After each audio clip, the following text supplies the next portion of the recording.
Abra sua Bíblia em Atos dos Apóstolos, capítulo 10. Ninguém engana criança mais, né, gente?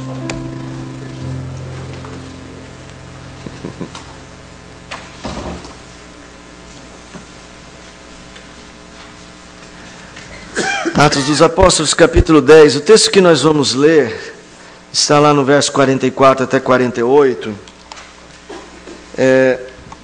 O livro de Atos, como nós já temos visto algumas vezes na pregação, foi escrito por Lucas.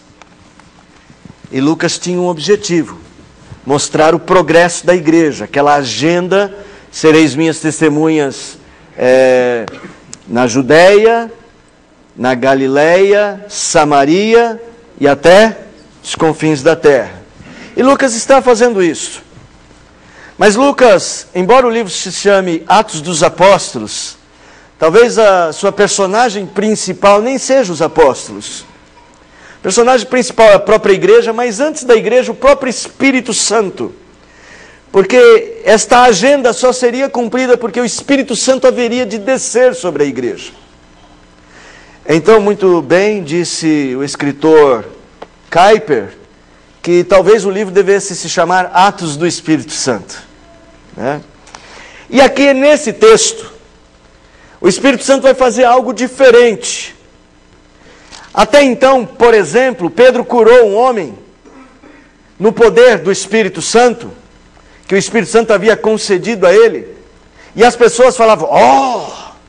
E Pedro falou: "Isso não foi pelo meu poder, isso foi pelo poder de Deus." Então, até então, Pedro vem sendo o grande professor. Pedro vem mostrando que eles estão sendo perseguidos, mas eles vão continuar pregando. Pedro está dizendo que eles pregam no poder do Espírito Santo.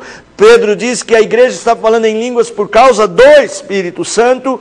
Pedro está dando as lições do Evangelho, do livro de Atos. É o grande pregador dessa primeira parte do livro. Mas no capítulo 10, Lucas vai mudar a história. Lucas vai pegar o nosso grande professor Pedro e vai mostrar que o grande professor também tinha que aprender uma grande lição. E é muito interessante isto, que a gente percebe que então Lucas não está construindo a fama de alguns heróis cristãos. Lucas não está escrevendo um livro para criar mitos a respeito de pessoas. Lucas vai dizer que Pedro também precisava aprender. O grande apóstolo, o grande líder da igreja primitiva, no capítulo de número 10, vai aprender uma grande lição. E essa lição ele vai dizer que ele aprendeu e vai compartilhar essa lição com outros no capítulo de número 11.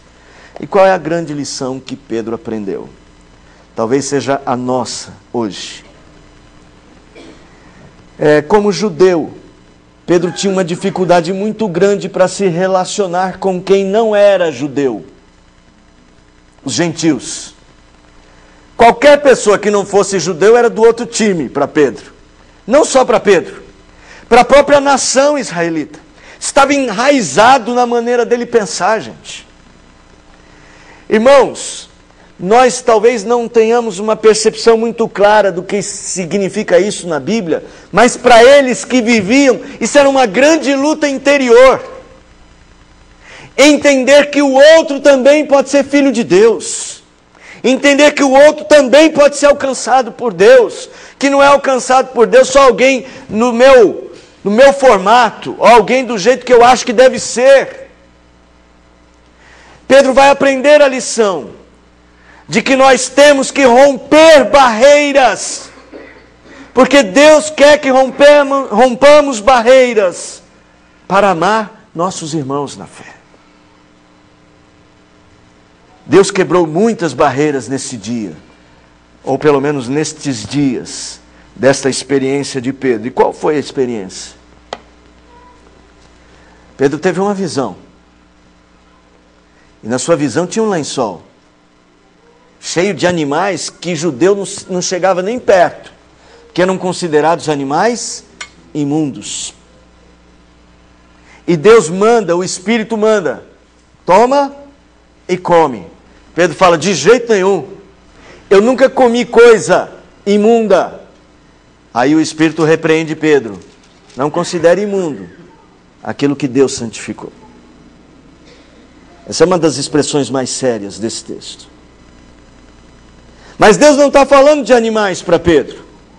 Deus está dando uma visão, e ela não tem, não é nada a ver. Ela não está se resumindo a falar de animais imundos. Na verdade, está falando de pessoas. E Deus está dizendo: não considere imundo aquele que Deus considerou puro. Não jogue fora aquele que Deus trouxe para perto de si. Não considere lixo aquele que Deus considerou precioso. Irmãos, talvez esta seja uma das grandes dificuldades para todas as pessoas. Entender como Deus é capaz de amar pessoas não somente diferentes de mim, mas pessoas que quando eu olho para elas, eu as considero imundas. Como é que Deus pode amar alguém que eu não consigo amar? E o resultado é que Pedro iria aprender a amar pessoas que normalmente ele não iria nem sentar à mesa com elas. Então nós vamos para esta grande lição. E essa grande lição já começa com uma grande pergunta para você e para mim. No que diz respeito à vida de irmandade, eu tenho amado as pessoas? No que diz respeito à vida comum da coletividade da fé, eu tenho vivido este amor? Ou eu tenho dificuldade para amar? O profeta Ezequiel disse que Deus iria tirar de nós o coração de pedra e iria pôr em nós um coração de carne. E que isso mostraria que somos servos do Senhor, porque é o Espírito que vai fazer isso em nós. O Espírito tem trabalhado o seu coração? Ou você ainda tem coração de pedra? Ou você enrijece seu coração? Quando nós olhamos para esse texto e para o aprendizado de Pedro, nós podemos talvez entender o que é possível fazer, de que maneira devemos pensar, para pensar certo nas coisas do amor ao próximo e do amor ao irmão. Não esquecendo que isso é tão sério na palavra, que o apóstolo João, já lá bem mais para frente, vai dizer que não podemos dizer que amamos a Deus enquanto não aprendemos a amar o nosso irmão. Você entende a seriedade desse texto? Você consegue entender a importância dele? Você consegue entender que talvez, depois de olhar para esse texto, você precise ter novas atitudes? Então, se você entende, igual eu tenho entendido isto, feche seus olhos mais uma vez e por um tempo fale com Deus. Abra o seu coração e peça a Ele que você consiga ver para poder amar. Mais uma vez, Senhor, tudo o que precisamos é andar nos Teus caminhos. Viemos aqui para isto, para aprender mais. E estamos dispostos a ouvir a Tua voz. E pedimos que o Senhor disponha o nosso coração para praticá-lo. Nos ajude, nós te pedimos. Porque é tão difícil para nós vencermos o egoísmo, o egocentrismo, o individualismo. Somente o Teu poder, o poder do Espírito Santo pode fazer isso. Que essa seja uma obra Tua, Nós te pedimos em nome de Jesus. Amém. Irmãos, quando Pedro teve a visão, Lucas toma Pedro como exemplo. Voltando um pouquinho no capítulo de número 10, o próprio Pedro diz que estava meditando nesta visão, verso 19, e ele diz que o Espírito Santo lhe disse.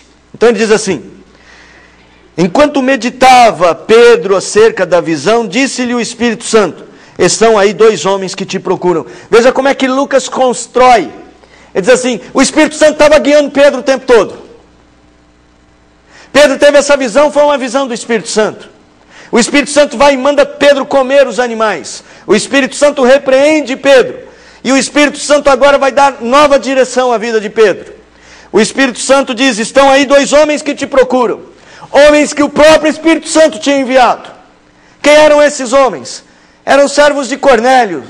Cornélio era um centurião, um chefe da guarda romana, morava em Cesareia, uma região ali, próxima à região da Palestina. E Cornélio fala assim, era um homem temente a Deus. O começo do capítulo diz isso, começo do capítulo 10. Estava orando, Deus lhe deu uma visão por meio de um anjo. E ele manda 2 pessoas irem chamar o tal do Pedro, o tal de Cefas, que Deus havia orientado. Vai chamar este homem para ele falar de mim para você. E Cornélio atende ao mandamento de Deus e manda 2 homens ir chamar Pedro. E o Espírito Santo alerta Pedro: esses 2 homens estão vindo chamar você. Levanta-te, pois, verso 20, desce e vai com eles, nada duvidando, porque eu os enviei. O Espírito Santo está guiando tudo. O Espírito Santo está fazendo esta obra. E descendo Pedro para junto dos homens, disse: aqui me tendes? Sou eu a quem buscais? A que viestes? Então eles disseram: nosso chefe, o centurião Cornélio, homem reto e temente a Deus, e tendo bom testemunho de toda a nação judaica, foi instruído por um santo anjo para chamar-te à sua casa e ouvir as tuas palavras. Irmãos, Deus quer falar a pessoas que não são da Judéia, e Deus manda Pedro para lá. Irmãos, nós precisamos começar a entender que o Espírito Santo usa a palavra como instrumento para romper barreiras. O que vai aproximar Pedro daqueles homens é o fato de que a palavra de Deus precisa ser pregada a eles. E o fato deles ouvirem a palavra de Deus mostra que eles são filhos de Deus. E então, verso 44 que nós separamos. Pedro vai lá pregar. E enquanto Pedro falava as coisas que falou, caiu sobre eles o Espírito Santo, sobre todos os que ouviam a palavra. E os fiéis, os que tinham ido com Pedro, os judeus que eram da circuncisão, que vieram com Pedro, admiraram-se, porque também sobre os gentios foi derramado o dom do Espírito Santo.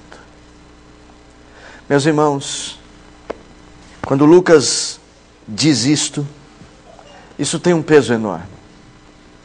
Porque a promessa, diz o texto, a promessa era a promessa feita a Abraão, a promessa feita através dos profetas de Israel, a promessa da descida do Espírito Santo sobre o povo foi feita a Moisés. O profeta Ezequiel disse: eu vou pôr sobre vocês o meu Espírito. E isso tinha a ver com a nossa nação. Talvez Pedro estivesse pensando assim. Mas agora, ele está vendo que o Espírito Santo tem filhos de Deus em outras nações. Pedro não tinha facilidade para entender isso, irmãos. Porque as diferenças entre judeus e gentios eram históricas e arraigadas no coração deles. Era muito difícil para um judeu compreender a possibilidade de uma vida espiritual ao lado de um gentio. Você também tem essa dificuldade? De ver a sua vida espiritual ao lado de alguém? Olha, eu não consigo viver espiritualmente do lado de fulano. Pedro tinha essa dificuldade. E Pedro não foi sozinho, foi com mais 6 judeus. Então tinham 7. Mas quando eles chegam lá, o Espírito Santo usa a palavra de Deus. Irmãos, olha a atitude de Cornélio. Cornélio, quando Pedro chega, ele fala: bem-vindo, Pedro, seja bem-vindo, sinta-se em casa. Difícil para Pedro. Se fosse no Brasil, ia servir um cafezinho, lá eu não sei o que eles fizeram. Ele reuniu todos os parentes dele e vários amigos. Cornélio tinha uma expectativa. Cornélio estava sedento. Mas para ele ouvir a palavra, o coração de Pedro tinha de ser quebrantado. Pedro tinha que romper essa barreira. Aqueles homens queriam ouvir a palavra. Veja só o verso de número 33. Depois da conversa de Cornélio, Cornélio chega para Pedro e fala assim: depois que eu tive a visão, Cornélio teve uma visão também, sem demora mandei chamar-te, e fizeste bem em vir.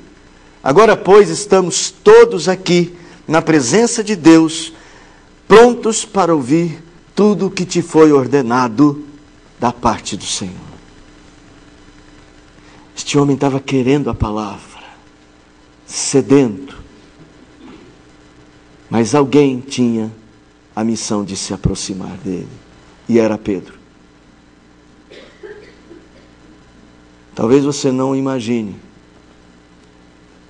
mas talvez aquela pessoa com quem você tem grande dificuldade esteja esperando você para ouvir a palavra. Mais para frente um pouco, não vou me deter aqui, nós vamos falar que não só ouvir a palavra para a conversão, mas para crescer na fé. Era muito difícil para Pedro entender como é que Deus podia ter outros filhos que não tivessem o mesmo sangue de Abraão. Como é que Deus pode fazer filho fulano de tal? Ele tem um cabelão, Rastafari. Ele usa brinco e tatuagens. Ela tem uma vida difícil nas ruas. Irmãos, Pedro precisava romper barreiras. As dele, para ele, eram muito difíceis. Para a cultura brasileira, talvez nem tanto. Para outras culturas, a barreira nacional é maior.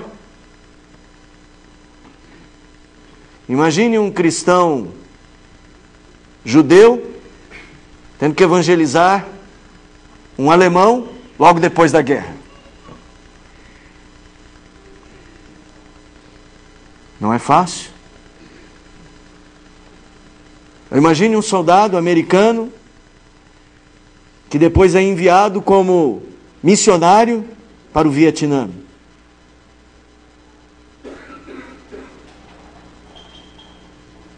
Pedro foi enviado para os gentios. E você? Para os seus. Para aqueles que talvez você considere imundo, mas Deus não. O mais sério disto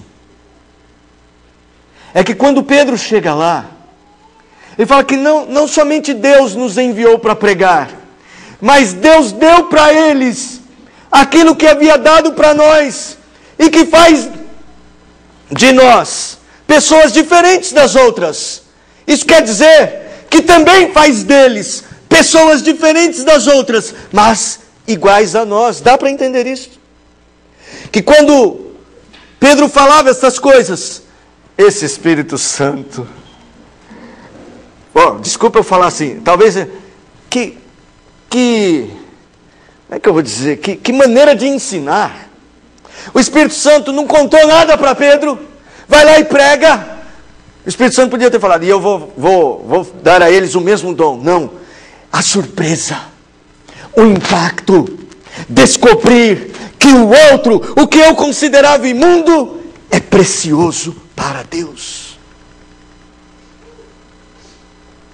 Irmãos, isso requer uma revisão profunda e imediata de valores que às vezes nos conduzem pela vida inteira. Imagina você que Pedro teve que revisar, num susto só, todos os valores de toda a sua nação, de toda a sua família, de toda a sua história pessoal. Às vezes a gente não quer negociar. A gente quer continuar pensando como antes. Irmãos, quem é dono da igreja é Deus. E é Ele quem decide quem é ou não é seu filho. Não somos nós. Nós não nos escolhemos uns aos outros. Não somos nós que decidimos. Às vezes nós criamos barreiras. Mas isso é fruto do nosso pecado. Isso é fruto dessa maneira centrada em nós mesmos de vivermos. O Espírito Santo está rompendo isso, e Lucas está usando maravilhosamente esse texto, porque o contexto de Lucas, irmãos, não é esse aqui não. Lucas vivia lá na Macedônia, na Acaia, e lá tinha igrejas de gentios e judeus, e eles estavam o tempo todo brigando. E Lucas está escrevendo para a igreja dele, falando, está vendo? O nosso grande professor Pedro aprendeu a lição, e nós temos que aprender a nossa. A maior parte do Novo Testamento, das cartas, é dedicada em algum momento, algum espaço dela, à luta entre irmãos da mesma fé. E especialmente a briga entre judeus e gentios. O Espírito Santo é quem dá a vida. E aqui ele usou a palavra. Porque todo aquele que se dobra diante da palavra de Deus é feito filho de Deus. O que nos une é a palavra. É a palavra do nosso Pai. Em algumas casas, há irmãos que têm o mesmo pai e a mesma mãe, mas não se dão bem. Espero que em nenhuma casa aqui isso esteja acontecendo.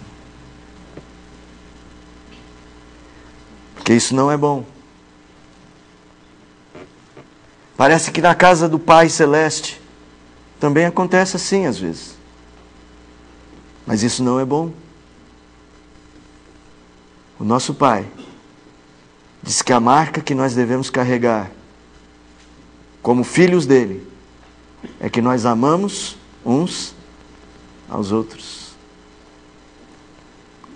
Então foi assim que Pedro se quebrantou diante daquele acontecimento. Quando viu que Deus dava os mesmos privilégios que deu aos apóstolos, aqueles homens e mulheres que estavam na casa de Cornélio. Mas vamos adiante. No versículo de número 46, os que estavam com Pedro, continuando, foi derramado o dom do Espírito Santo, pois os ouviam falando em línguas e engrandecendo a Deus. Diante daquela surpresa do Espírito, daquela lição surpreendente, Pedro faz uma pergunta. Diante deles terem recebido os dons, Pedro fala assim, será que nós podemos recusar que eles sejam batizados? Façam parte, sejam inseridos, comecem uma vida cristã conosco? Será que podemos? O Espírito usou o fato dele ter dado dons para quebrantar Pedro. Irmãos, quando nós recusamos o outro, junto com a recusa do outro, estamos recusando os próprios dons que o Espírito Santo deu ao outro. Imagine que nós temos uma obra para fazer. Cláudio é carpinteiro. Então ele tem martelo, ele tem serrote. O que mais que você tem, Cláudio? Martelo e serrote já está de bom tamanho. Pro nível. Então você está lá, metro. E eu sou pedreiro. Eu tenho metro também. Mas eu tenho colher de pedreiro. Eu não tenho serrote. Eu tenho colher de pedreiro, eu tenho pino e marreta. Talhadeira. Bem lembrado. Eu sou pedreiro. Prego é ele. O meu é cimento, argamassa. Vamos construir uma casa. Preciso dele? Ele precisa de mim? Se eu não uso as ferramentas dele, a casa vai sair boa? Já pensou fazendo a forma, batendo prego com a colher de pedreiro? Ou ele fazendo massa com um martelo? Isso é insensatez. Quando você não usa o dom do seu irmão para a edificação de você mesmo, você comete o mesmo erro. Porque talvez ele tenha as coisas que você não tem. E com certeza que Deus quer usar na sua vida. E você tem as ferramentas que Deus quer usar na vida dele. Mas quando nós estamos vivendo separados, nós não estamos construindo nada. Estamos construindo casas defeituosas. Então eu vou fazer um pilar sem forma. Vai sair horrível. E ele vai construir uma parede. Ele vai construir a casa dele de madeira. Pau a pique. O que Pedro está dizendo é que quando eles ouviram que o Espírito havia concedido dons àqueles homens, eles viram que ali tinha uma obra de Deus. É preciso ter a sensibilidade para ver na vida do outro a obra de Deus. Como é que nós vamos rejeitar alguém em cujo coração Deus está trabalhando, só porque ele já trabalhou mais no meu? Ele está começando, ele ainda tem muita coisa do velho homem? Ou só porque ele pensa diferente de mim, ainda não teve, quem sabe, seus pensamentos organizados na fé? E às vezes, irmãos, nós achamos que somos mais organizados na fé. E o outro é que é mais organizado que nós. É coisa impressionante quando você conhece uma pessoa à distância e quase não conversa com ela, e você tem dela uma primeira impressão. E pode ser uma primeira impressão negativa. Tem pessoas que pode acontecer isso. Sei lá, tem um bigode muito sério, cabelo muito assim, ou muito tal. E alguém fala, fulano não deve ser boa pessoa. Mas é bom quando você se aproxima. E você descobre ali um amigo. E você descobre alguém que tem defeitos, mas alguém que tem virtudes. Será que não foi assim que aconteceu com Paulo? As tantas pessoas que ele conheceu nas suas viagens missionárias e que depois se tornaram companheiros de Paulo. Alguns deles mais leais que até mesmo os seus patrícios judeus. Alguns que ele fala, comigo só ficou fulano. É muito surpreendente quando talvez a pessoa mais inesperada é a que vai ficar do seu lado. Nós precisamos aprender a ver com os olhos que o Espírito vê. E nós precisamos das pessoas, porque elas pertencem ao Espírito. Pedro vem e pergunta, propõe uma reflexão. No verso 47, é uma reflexão. Ele levou 6 judeus, né? Os 6 tiveram o mesmo impacto que ele. Aí ele chega para os colegas e fala assim: e agora? Porventura pode alguém recusar a água para que não sejam batizados estes que, assim como nós, receberam o Espírito Santo? Podemos considerar imundos estes que Deus deu um dom precioso? É uma reflexão, como eu disse, que num instante teve de fazer passar por toda a vida de Pedro. E ele teve de repensar muitos valores que ele havia construído, barreiras que ele havia construído. Mais tarde, Pedro teve de se explicar. Lá em Jerusalém, olha só. Lá em Jerusalém, no verso de número 2,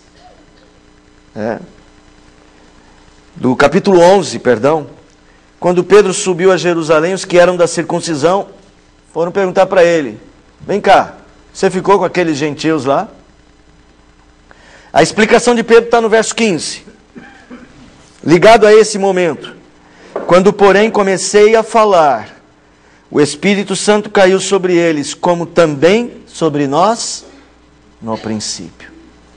E mais para frente, verso 17: pois se Deus lhes concedeu o mesmo dom que a nós nos outorgou quando cremos no Senhor Jesus, quem era eu para que pudesse resistir a Deus? Se Deus escolheu fulano, quem sou eu para não aceitá-lo? Não aceitá-lo, está dizendo Pedro, é resistir a Deus. Isso é muito sério. Esse é um tema importante e sério. Irmãos, eu não posso demorar nesse ponto. Eu queria que você olhasse adiante, se não está correndo riscos nas suas escolhas pessoais de amor, se você não está correndo risco de estar resistindo a Deus. Esse foi o risco que Pedro identificou e falou: de jeito nenhum, eu não vou correr esse risco. Ele preferiu correr outro risco, de ter que dar explicações para os outros judeus, mas não de resistir ao Espírito Santo. Mais um pouquinho adiante, verso de número 48. Então Pedro falou para os outros 6 que estavam com ele, ordenando que batizassem aquelas pessoas em nome de Jesus Cristo. Pedro chega e fala assim: nós não podemos negar a eles, não podemos negar que eles também são filhos de Deus. Se são filhos de Deus, se tem o Espírito Santo, eles têm de receber o batismo, ou eles podem receber o batismo. E eles batizaram aqueles homens. E agora aqueles homens fazem parte da mesma família. O batismo não é o que nos torna a mesma família, é o Espírito Santo. É o batismo com o Espírito Santo. Talvez seja isso que Pedro tenha em mente, quando Pedro, no verso de número 16 do capítulo 11, estava dizendo assim, que quando ele viu aquilo acontecendo, ele lembrou-se da palavra de Jesus, verso 16 do capítulo 11. Jesus disse: João, na verdade, batizou com água, mas vós sereis batizados com o Espírito Santo. Pedro está dizendo, nós estamos falando de salvação agora. Não estamos falando de rituais judaicos. Nós estamos falando da obra de Deus no coração dos homens. Que muitos judeus achavam que ia acontecer só com os judeus. Mas Pedro está aprendendo uma lição que acontece com todas as pessoas. Porque veio para o que era seu, mas os seus não receberam. Mas a todos quantos receberam, foi-lhes dado a graça de serem feitos, chamados filhos de Deus. E não somente para judeus, mas também para gentios. Pedro agora Ele está reconhecendo que ali ele tem irmãos.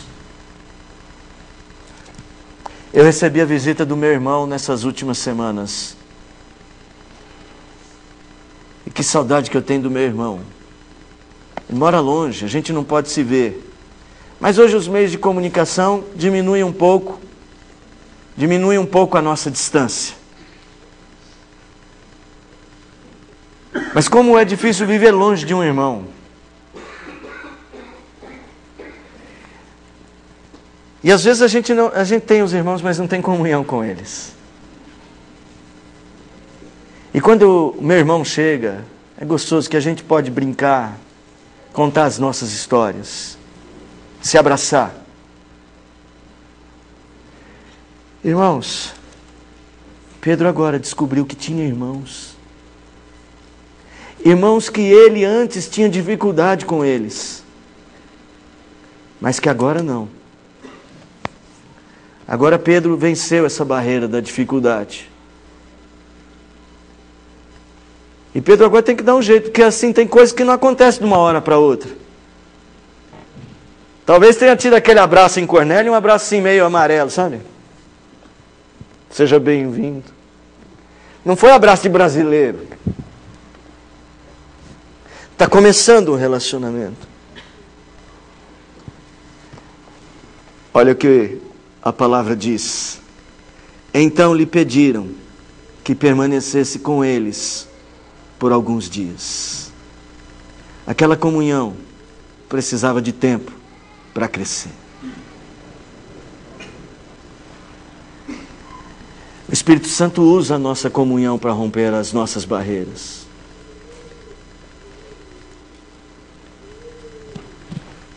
Era muito difícil a unidade entre judeus e gentios. Não foi fácil. As cartas do Novo Testamento estão aí para provar. É difícil a nossa unidade. Ela não é fácil. Está aí a nossa vida para provar. O século XX é o século da solidão. O final do século XX, talvez por causa do desenvolvimento tecnológico, fez do século XX, ou deixou essa marca no final do século XX, a marca da mais profunda solidão. Foi no final do século XX que aqueles muros que eram baixinhos, aqueles portões que nem tinham chave, se transformaram em grades, lajes e trancas. 1, 2, 3, 4, 5. Alarme. Câmera. Para ver quem chega. Tudo isso para manter longe de nós quem nós não queremos perto. Também para nos proteger. Nos tornamos mais individualistas.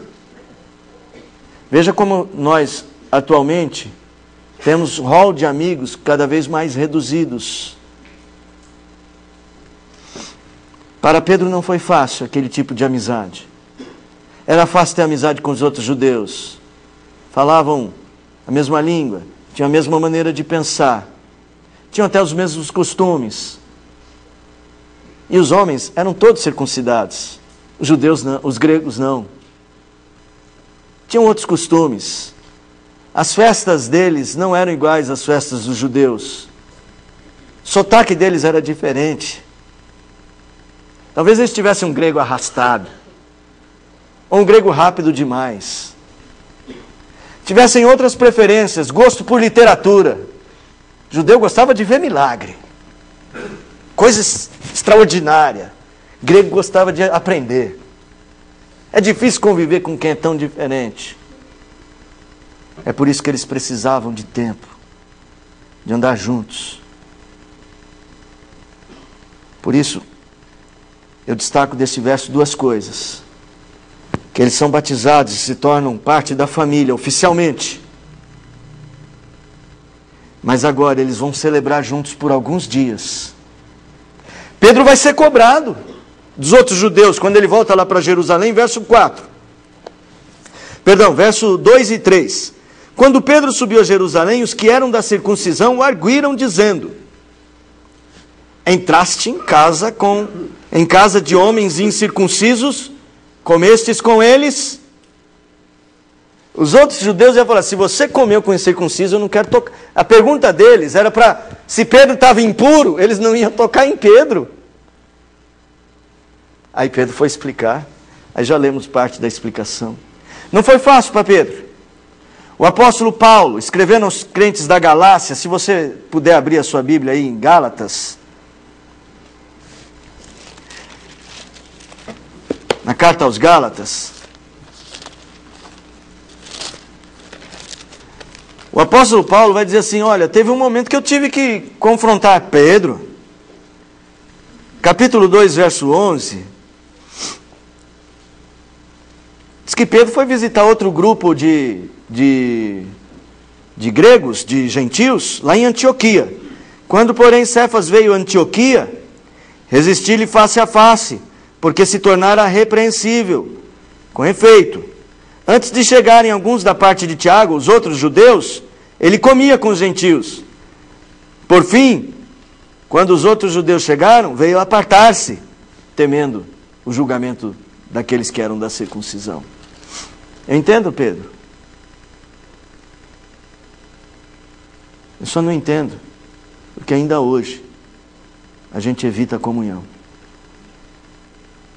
Que essas lições já estão aqui há muito tempo. Pedro estava vencendo um grave preconceito, e eu não sei quais são as barreiras que nós levantamos, mas eu sei que tem uma ferramenta para acabar com elas. Essa ferramenta se chama comunhão. A igreja se constrói, irmãos, não nos sermões, mas na prática da palavra, no nosso dia a dia, como irmãos uns dos outros. A igreja se constrói não é na pregação. Você se torna verdadeiramente um cristão não é porque você ouve sermões, mas porque você consegue compartilhá-los com outras pessoas, viver as mesmas verdades ao lado de outras pessoas. Porque no final das contas, o que Deus está fazendo em nós é reunir uma família. Deus não está congregando CNPJs de igrejas. Deus não está construindo trabalhos semanais. Deus está nos ajuntando semanalmente, nos dá ferramentas, como os próprios CNPJs, como a igreja e a instituição, a denominação. Mas o objetivo final de Deus é construir uma família. Não é só que você vá para casa dizendo eu fui a um culto, mas que você vai, eu comunguei da fé, comi da mesma refeição da palavra. E sabe quando é que o sermão fica melhor? Quando você entende esse sermão, e fala para o outro. E o outro fala, eu não tinha pensado nisso. E fala para você o que ele pensou, e você fala, eu também não tinha pensado nisso. Ou então quando a gente se encontra e fala, nós entendemos. Por essa razão, Paulo criticou tanto a igreja de Corinto e a sua dificuldade para a comunhão. E para consertar isto, Pedro escreve o capítulo 12 de Corinto, o capítulo do corpo de Cristo. Muitos membros, mas um só corpo. E o grande capítulo 13. Mas o que é que dá vida a este corpo? Se não tiver amor, nada será. O Espírito usa a nossa comunhão para romper as nossas barreiras. É por isso que nós precisamos conviver. Eu sei que algumas vezes você vai para casa, depois da experiência com a igreja, dizendo assim, nunca mais, nevermore, não quero saber, não dá. Mas isso não é de acordo com a palavra. O convívio social, todos os homens podem ter. E os ímpios fazem isso tão bem. Já foram a festa, que não era festa de crente, Já viram como eles se divertem bem? Tá certo que eles têm alguns recursos, como a bebida alcoólica que ajuda a desinibir, né? Mas eu lembro que eu ia visitar a minha cunhada, ela morava numa rua que jogo de futebol, era uma rua sem saída.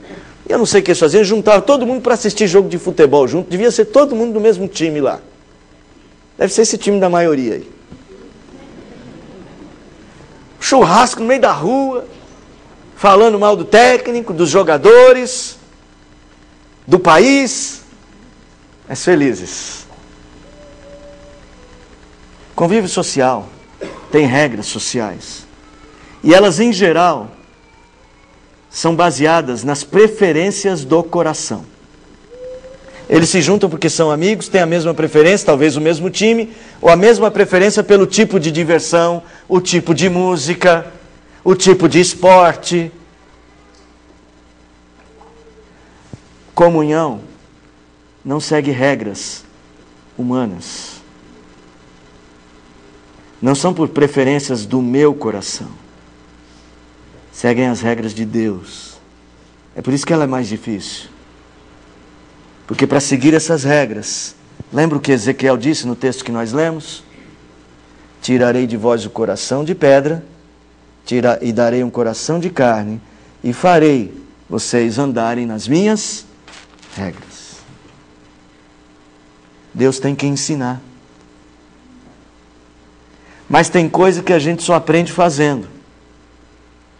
Eu já li, eu estou brincando, tá? Nunca li não, porque eu nunca tive coragem. Mas é uma brincadeira. Eu já li 10 livros sobre aprender a nadar em 10 lições.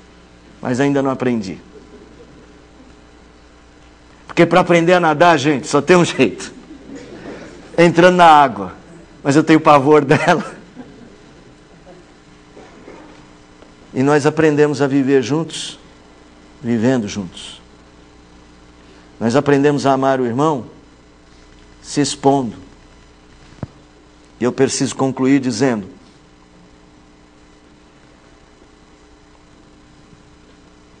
que a igreja de Deus,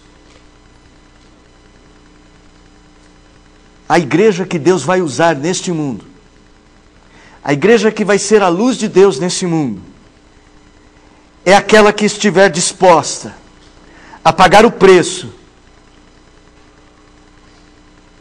para ser um só corpo em Cristo. Não tem como ser luz deste mundo sem antes ser luz para o meu irmão na fé.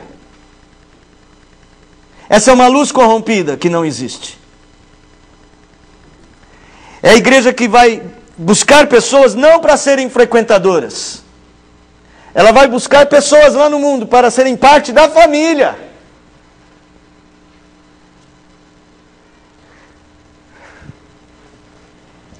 Para serem membros do corpo.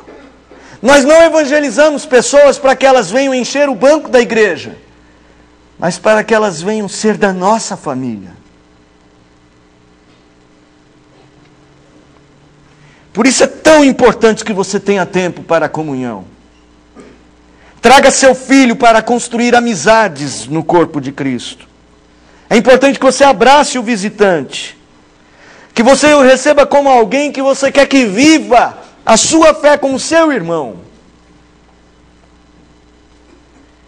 É importante que você fortaleça o que está fraco.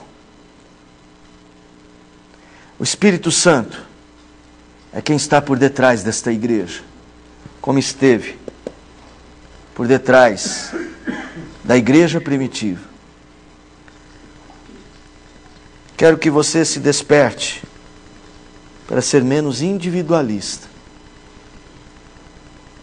e viver mais a vida da coletividade da fé. Aqui na igreja, irmãos, temos irmãos que moram muito longe e outros que têm muitos compromissos profissionais, estudantis. E todos nós temos muitos projetos pessoais que demandam tempo nosso. Mas e aí? É nisso que vai se resumir o que nós somos? Essas outras coisas tantas vai tomar toda a prioridade da nossa fé? Tenha cuidado. para não deixar de lado aquilo que pode dar à sua vida uma verdadeira experiência espiritual. Não peque contra os seus filhos, ensinando para eles que eles não devem amar os irmãos. E não peque contra Deus. Você precisa talvez trabalhar em algum ministério, ou simplesmente ter amigos, possam frequentar sua casa, você possa ir à casa deles, receber um culto no seu lar. Qual o problema? Receber a igreja na sua casa. Qual o problema de receber um irmão, de fazer um passeio juntos? Gostoso, acho que ano passado, duas famílias da igreja fizeram uma viagem de navio juntos. Gostoso poder ouvir pessoas que eu não imaginava, não conseguia juntar essas duas coisas. Vocês foram viajar juntos? Foi por acaso? Não, nós combinamos.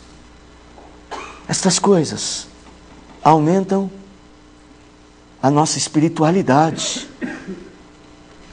Porque o Espírito é o Espírito de Cristo que está presente em toda a igreja. Perdoe seu irmão.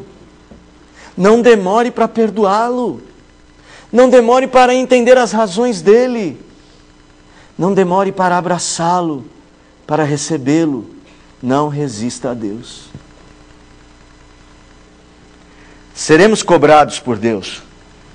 Sabe por quê? Porque nós desperdiçamos as tantas oportunidades que nós temos para sermos um só corpo em Cristo, porque nós fomos individualistas. Eu não tenho dúvida que isso vai pesar. Mas nós podemos revisar tudo isso, pedir a Deus que nos ajude. Chega por hoje. Chega por hoje a pregação. Mas que talvez comece hoje um jeito diferente de ver as pessoas e a igreja. Lembrando que são preciosos para Deus, são preciosos para nós. Se Deus os ama, eu também os amo. Se eles não são perfeitos, mas Deus os justificou, mesmo na sua imperfeição, eu vou amá-lo como um justo do Senhor. E no que depender de mim, eu procurarei ter paz com todas as pessoas. Esse é algo que eu tive de aprender. Não foi fácil. Eu acho que eu aprendi pelo menos um pouco, mas ainda tem muito. E eu quero que todos aprendam. Pedro aprendeu uma lição, nós também. Amados, vivamos em amor. Repense esses valores, como Pedro repensou os deles. Veja que Deus está chamando você para a comunhão. E viver a vida de comunhão é uma bênção que você não pode rejeitar. Busque-a. O Espírito estará por detrás disto. Peça a Ele que encha a sua vida, e Ele a encherá. Senhor, abençoe a tua igreja, com comunhão e graça, com uma vida em família, a família da fé, com uma vida nova, que se renova a cada instante, a cada dia. Derrama a tua graça sobre nós, Senhor. E então que a graça do bom Deus, o Pai, o amor insondável de Jesus Cristo, Deus Filho, as ternas e eternas consolações e a direção do Santo Espírito do Senhor estejam sobre vós, meus amados irmãos, e sobre toda a nossa família da fé que está espalhada pela face da terra, hoje e todos os dias, até a volta gloriosa do nosso Senhor e Salvador Jesus Cristo.